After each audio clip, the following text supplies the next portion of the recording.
ब्राह्मणों के गांव में यादव या कर तेरी कथा करने की हिम्मत कैसे हो गई? यह सवाल मुकुटमणि से नहीं, हर उस इंसान से किया गया जो भक्ति की राह पर जाति की दीवार को लांघने की कोशिश करता है। यह सवाल उस सोच का प्रतीक है जो आज भी इस बात को मानता है कि भगवान जो है वो सिर्फ ऊंची जाति के हैं। और इन लोगों से आज हम ये सवाल पूछते हैं कि क्या भगवान श्री राम ने कभी शबरी से उसकी जाति पूछकर उसके जूठे बेर खाए थे? क्या भगवान श्री कृष्ण ने सुदामा से दोस्ती उसकी जात देखकर की थी? और अगर हमारे भगवान भेदभाव नहीं कर रहे थे तो भगवान के नाम पर ये कौन से धर्म के ठेकेदार हैं जो भगवान को बदनाम कर रहे हैं? क्योंकि ये जो घटना है ये इंसानियत को तार तार करने वाली है, धर्म को खोखला बताने वाली है, समाज को भीतर से तोड़ने वाली है।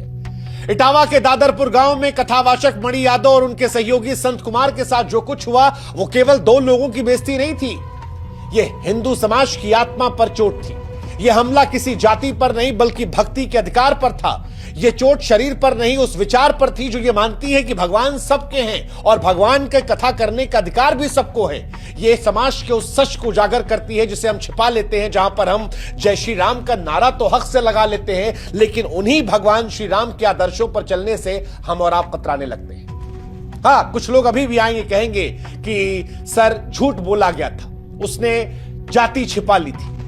अरे जाति छिपा ली थी तो उसको लहूलुहान कर देंगे, उसके ऊपर पेशाब कर देंगे, सर छिलवा देंगे, सिर्फ इसलिए क्योंकि वो ब्राह्मण नहीं है। सिर्फ इस बात के लिए आप इंसान के साथ जानवर जैसा सलूक कर देंगे क्योंकि उसकी जाति इतनी भारी नहीं थी, इसलिए उसकी भक्ति इतनी ज्यादा पवित्र हो गई कि उस पर पेशाब करवा देंगे, उसको किसी के पैर चटवाएंगे, उसके सामान को तोड़ देंगे, सामाजिक तौर पर बेइज्जती करेंगे। और यह सब कुछ उस आंगन में जहां पर आपने भगवान को पूजने के लिए उसे बुलाया था और आपको लगता है कि यह सब देखने के बाद भगवान आपको आशीर्वाद देंगे?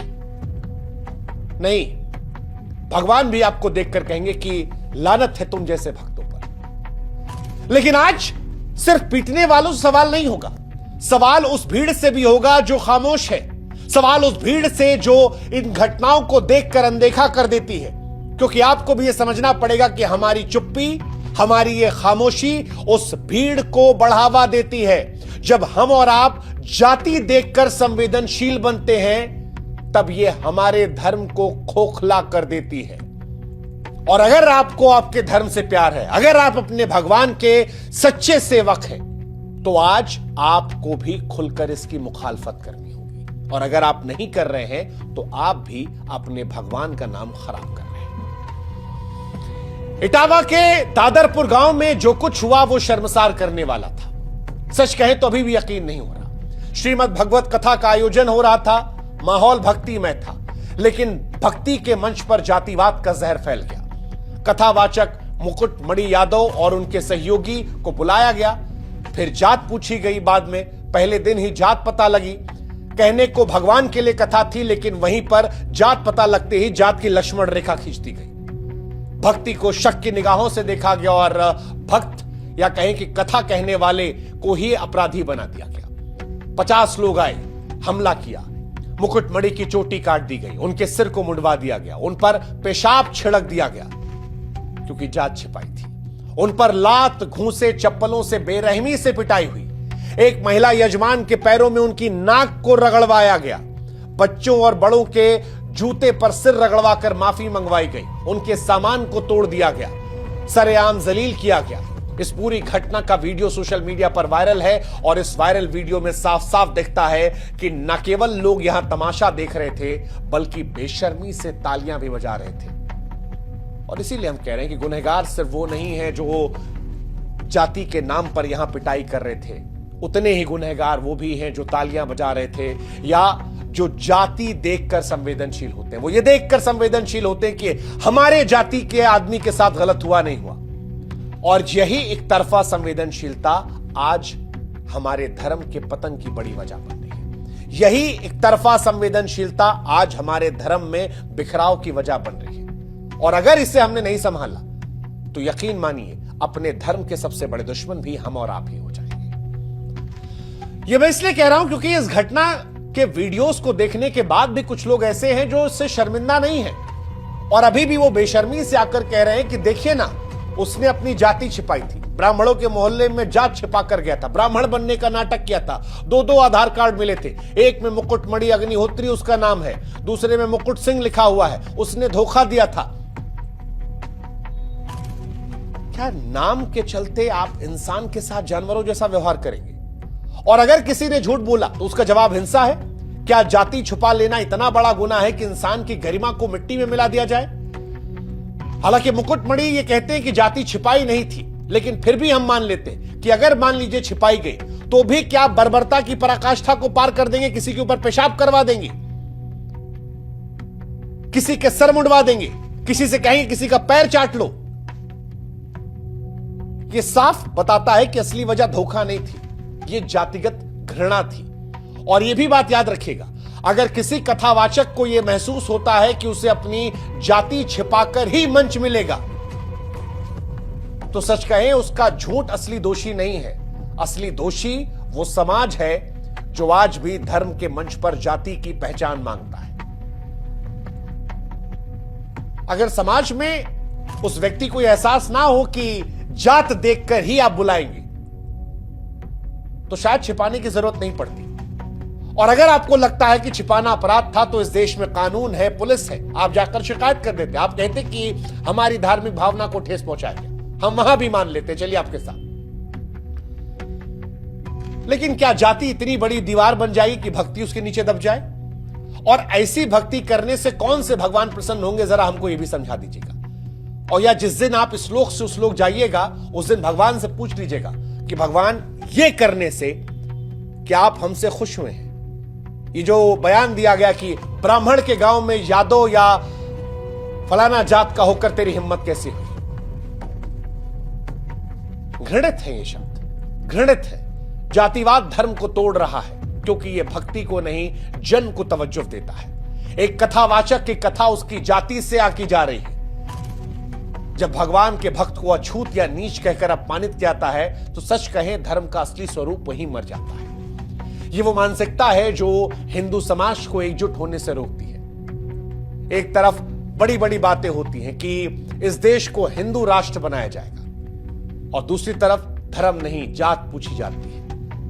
जात के नाम पर पेशाब करवाया जाता है, जात के नाम पर दोहरापन दिखाया जाता है। यही धर्म को कमजोर कर रहा है, यही बाहरी ताकतों को आपकी कमजोरी का फायदा उठाने का मौका देता है। आप सोचिए ना, कैसा राष्ट्र है जहां राम की कथा कहने से पहले कथावाचक का वंश पूछा जाता है? यह कैसी एकता है जहां भगवत कथा जैसे पवित्र आयोजन को जाति की गंदी नजर से देखा जाता है? इटावा की घटना जीता जागता सबूत है कि आज भी धर्म से पहले हिसाब लगाया जाता है। वसुदेव कुटुंबकम जैसे सिद्धांत ऐसा लगता है सिर्फ किताबों में बंद है। जमीनी हकीकत यह है कि अगर आप ऊंची जात से नहीं हैं, तो आपकी भक्ति को संदेह के घेरे में देखा जाएगा। जब एक भक्त की भक्ति उसकी जाति से तौली जाती है, तब भगवान की कथा को कुछ लोगों का विशेष अधिकार मान लिया जाता है। तब धर्म का असली चेहरा सामने आता है, और वो चेहरा श्रद्धा का नहीं, सत्ता का, भेदभाव का होता है। और ये वही मानसिकता है जो धर्म को भी कमजोर बनाती है, क्योंकि जो समाज अपने ही लोगों को जाति के नाम पर तोड़ता है, वो किसी मजबूत राष्ट्र की नींव नहीं रख सकता। एकता की बात करने से पहले हमें अपने भीतर की उस दरार को भरना पड़ेगा जिससे जातिवाद हर रोज गहरा हो रहा है, और यह समझना पड़ेगा। इस घटना का वीडियो सोशल मीडिया पर वायरल हुआ, देश भर में हलचल मची है। कई लोग हैं आक्रोश जता रहे हैं, नेता बयान दे रहे हैं, पुलिस कार्रवाई कर रही है, लोग जा रहे हैं कि पुलिस और तेज कार्रवाई करे। कई लोग गिरफ्तार कर लिए गए हैं, कुछ की गिरफ्तारी जारी है। लेकिन सवाल यह है कि क्या गिरफ्तारी से इंसाफ मिल जाएगा?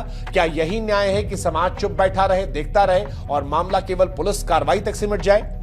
क्या इस देश के खिलाफ ऊंची जाति के लोग भी सामने आएंगे? क्या इस देश के आम नागरिक भी इस हिंसा को लेकर खुलकर बोलेंगे? क्या इस देश के धार्मिक संगठन भी खुलकर बोलेंगे? और अगर नहीं बोलेंगे तो ऐसी घटनाएं होती रहेंगी, क्योंकि यहां पर चुप्पी सिर्फ मौन नहीं है, एक प्रकार की स्वीकृति है। जब एक वर्ग पर हमला होता और बाकी तटस्थ रहते हैं, तो वो सिर्फ सामाजिक विफलता नहीं बल्कि नैतिक दिवालियापन होता है। यह घटना सिर्फ यादव या दलित समुदाय की नहीं, बल्कि पूरे हिंदू समाज की हार है। यह उस धर्म की हार है जो समरसता का संदेश देता है, लेकिन व्यवहार में भेदभाव को नजरअंदाज करता है। जब तक हम जातिवाद के खिलाफ एकजुट नहीं होंगे, तब तक हर गिरफ्तारी अधूरी न्याय की कहानी कहेगी। यह बड़ी विडंबना है मैं सच कह रहा हूं, बड़ी विडंबना है, बड़ी पीड़ा हो रही कहते हुए एक कथावाचक पर मूत्र छिड़का गया, सिर मंडवा दिया गया और हमारी भावनाएं आहत नहीं हो रही हैं, होनी चाहिए।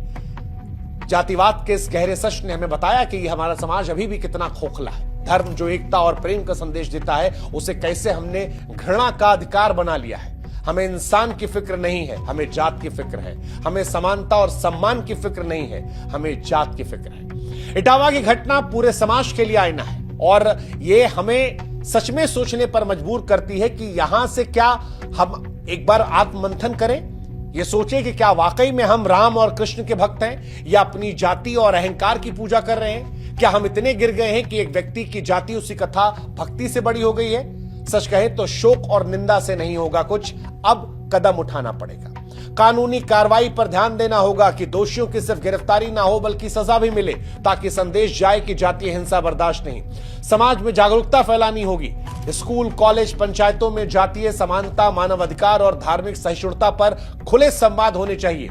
जातिवाद को सिर्फ नीतियों और नारों से नहीं बल्कि सोच से भी हराना होगा।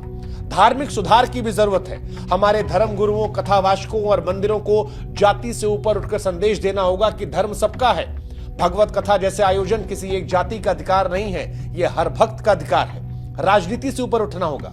यह घटना को किसी एक पार्टी या एक वोट बैंक तक या एक जात तक सीमित नहीं करना होगा। इसकी गंभीरता को समझना होगा। यह सामाजिक विकृति है और इसका समाधान भी सामाजिक स्तर पर होगा।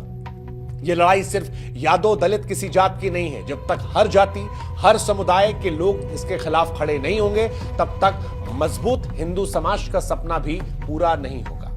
आज जरूरत है कि ऐसी सामाजिक क्रांति की जो मंदिरों की घंटियों से नहीं बल्कि विचारों की टकराहट से जन्म ले। और यह समझ लीजिए आपके धर्म जो सबको जोड़ने के लिए है, आज उसके नाम पर कैसे जातिवाद का जहर फेंका जा रहा है। इसे रोकना होगा। आज जब किसी कथावाचक की आवाज उसकी जाति से मापी जाती है, किसी श्रद्धालु को छूत या नीच कहकर मंच से खदेड़ा जाता है, तब ये एक व्यक्ति की नहीं पूरी धार्मिक परंपरा की बेइज्जती है। इटावा की घटना एक ऐसा दाग है जो जब तक नहीं मिटेगा, जब तक हम अपनी सोच को नहीं बदलते। मुकुटमणि यादव और संत कुमार के साथ जो कुछ हुआ वो एक चेतावनी है हमारे समाज के लिए, हमारे धर्म के लिए, हमारी आने वाली पीढ़ियों के लिए। वक्त है अभी भी, आप सब लोग जाति से ऊपर उठिए, साथ खड़े होइए, एकजुट होइए, जातिवाद के खिलाफ न सिर्फ बोलिए बल्कि जड़ से खत्म करने की भी कोशिश कीजिए। आप वर्ण व्यवस्था में बटे रहिए लेकिन बराबरी सबको देते चलिए, और अगर ये नहीं करेंगे तो ये आपके धर्म को खोखला कर देगा। आपको समझना पड़ेगा कि ऐसा समाज बनाना है जिसमें धर्म, इंसानियत और बराबरी साथ साथ चले। नफरत, घृणा, ऊंच नीच जैसी विकृतियां पीछे छोड़ दीजिए, क्योंकि राम और कृष्ण कभी उनको माफ नहीं करेंगे जो उनके नाम का इस्तेमाल करके इस तरह की हरकत कर इंसानियत को रौंदते हैं। आशा करते हैं कि आप भी समझेंगे, और अभी भी जो नहीं समझे हैं तो सच कहें आप ही धर्म के सबसे बड़े दुश्मन हैं। आप ही अपने धर्म को सबसे कमजोर कर रहे हैं। आप वो दीमक हैं जो अपने धर्म को अंदर से खोखला कर रहे हैं। भगवान आपका भला करे। जय हिंद, जय भारत, नमस्कार।